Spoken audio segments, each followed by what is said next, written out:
Olá, o meu fraterno cumprimento aos pastores Luiz e Sandra Pedroso, titulares desta 8ª Igreja Batista Filadélfia em Curitiba, extensivo aos colegas Gilson Bétega e Jorge Gonçalves.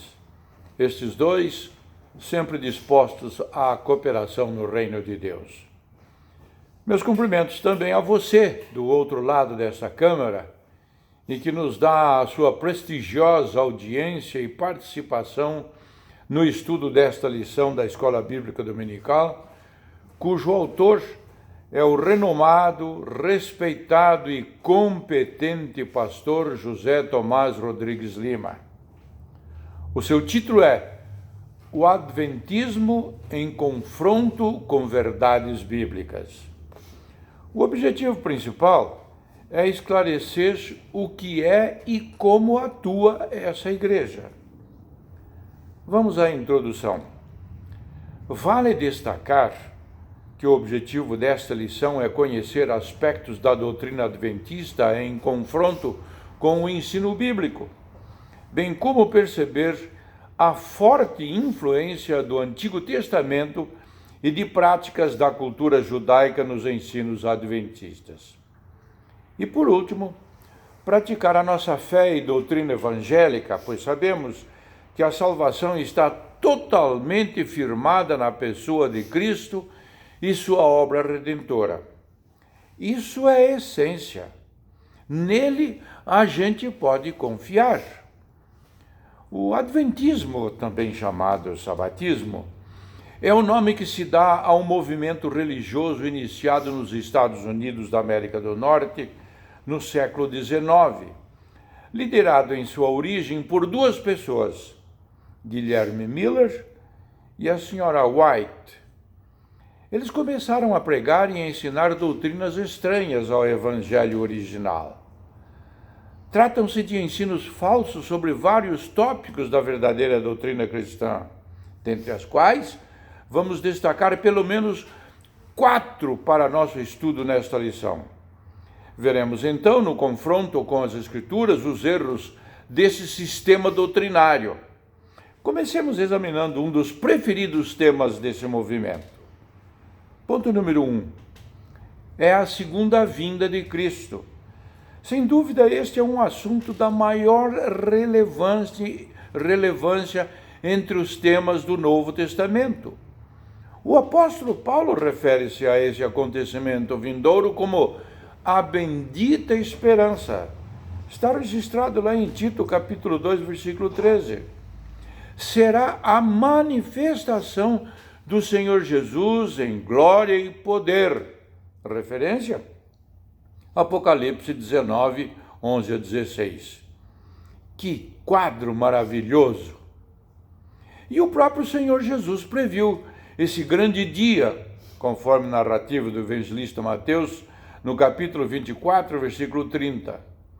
Observemos, porém, o confronto entre o adventismo e o ensino de Jesus. Ponto A. Miller anunciou a volta de Cristo para o ano de 1843.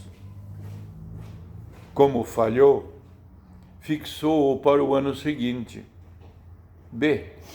A senhora White, seguidora de Miller, fez o mesmo anúncio para 1944, que também não se cumpriu.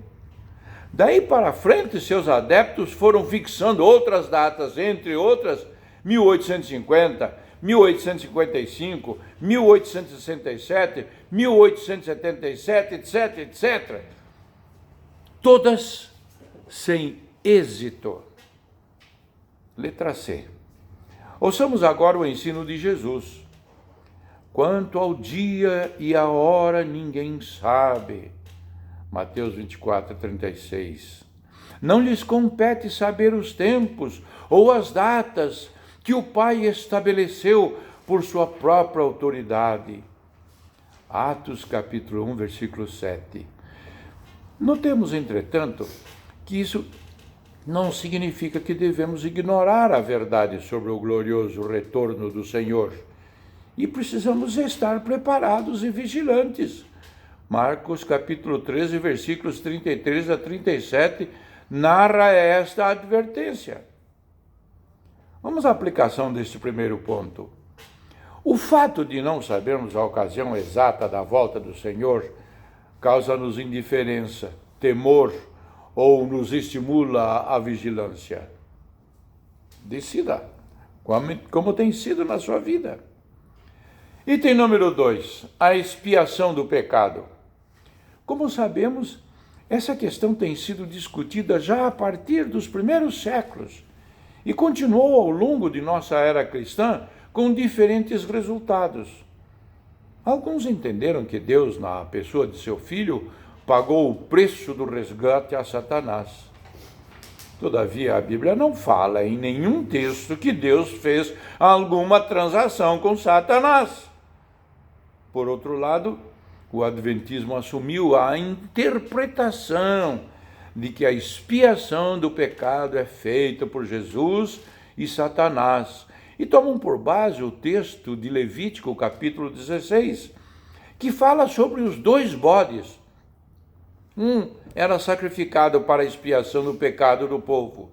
O outro, bode emissário, era enviado para o deserto, depois que o sacerdote impunha as mãos sobre sua cabeça, confessando os pecados dos filhos de Israel. Para os mestres adventistas, este segundo bode representa Satanás, que sobre si levará os pecados dos remidos para serem queimados junto com ele, isto é, Satanás, no fogo do inferno. Duplo engano. As Escrituras ensinam o seguinte: letra A. Foi Jesus quem levou sobre si os pecados de toda a humanidade, sem cooperação do homem, muito menos de Satanás. Vejam as seguintes referências bíblicas: Isaías 53, carta de Paulo aos Romanos, capítulo 5, versículo 8, Hebreus, capítulo 2, versículo 15, 1 Pedro, capítulo 1, versículo 19. E foi uma oferta de Deus na pessoa de seu amado Filho, que assim satisfez a sua própria justiça. Este ponto de vista foi muito defendido pelo teólogo Anselmo no século XII. É a chamada doutrina da satisfação. Vamos agora à letra B. A aniquilação de Satanás, bem como dos ímpios, não significa destruição total, como eles ensinam, mas condenação e tormento eterno. Vá lá no Evangelho de Mateus, capítulo 25, versículo 21, e depois pule lá para Apocalipse, capítulo 20, versículo 10. Lá está registrado isto. A Bíblia ensina que tanto o diabo quanto os que rejeitaram a Cristo serão punidos por toda a eternidade. Aplicação deste ponto. Temos a correta compreensão do sacrifício expiatório de Cristo e somos devidamente agradecidos a Ele por isso? Ponto número 3. A questão da lei e do sábado. Este assunto, sem dúvida, continua sendo o item mais contundente no confronto entre Adventismo e a maioria das igrejas evangélicas históricas. É a questão crucial, isto é, a questão é crucial e o crente em Jesus Cristo deve observar a lei de Moisés, inclusive a guarda do sábado, inquirem eles. Para uma resposta objetiva e fundamentada em boa interpretação bíblica, ressaltemos as seguintes verdades pertinentes. Letra A. Estamos na era do novo concerto, ou seja, no Novo Testamento. O Antigo foi feito com Israel. Êxodo capítulo 19, versículo 1 a 21, verso 8. Suas bênçãos e maldições são de natureza temporal. Deuteronômio capítulo 28. Letra B. Deus prometeu a aquele povo um novo concerto.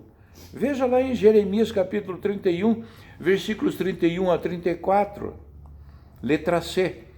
Esse novo concerto, ou aliança, é de natureza essencialmente espiritual, estendido a todos os que creem no Salvador Jesus. Letra D. Salvos pela fé, purificados pelo sangue de Cristo. Os crentes não estão sob o jugo da lei, mas agora vivem sob a lei do Espírito. Paulo escrevendo aos Gálatas, capítulo 5, versículo 18. Sob a lei da fé, Gálatas, capítulo 3, versículo 25. Sob a lei do amor, Romanos 13, 10. É a nova aliança. Letra E.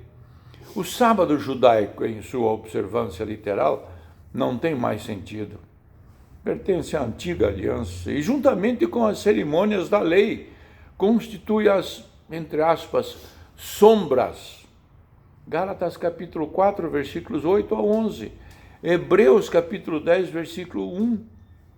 Agora, sob a lei de Cristo, já raiou a luz que trouxe a nova realidade e dissolveu as sombras. Letra F.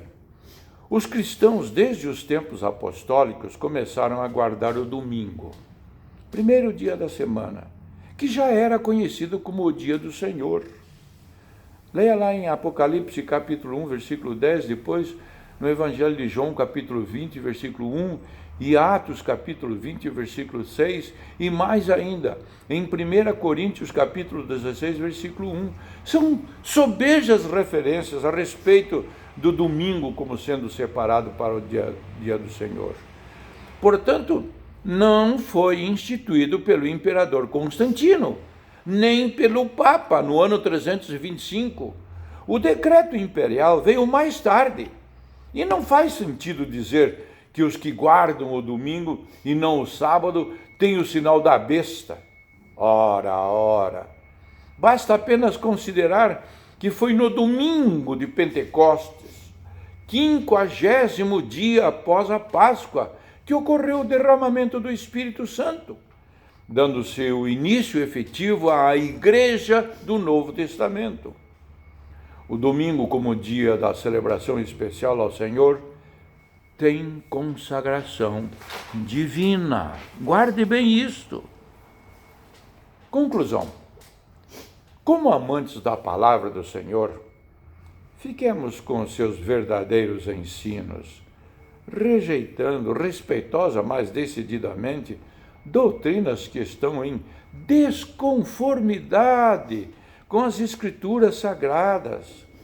Apeguemo-nos ao ensino apostólico, que é o mesmo ensino de Jesus Cristo.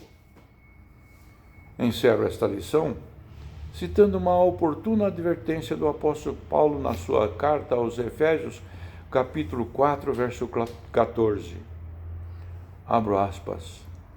Para que não mais sejamos como meninos, agitados de um lado para o outro e levados ao redor por todo o vento de doutrina, pela artimanha dos homens, pela astúcia com que induzem ao erro. Que Deus lhe abençoe. Amém.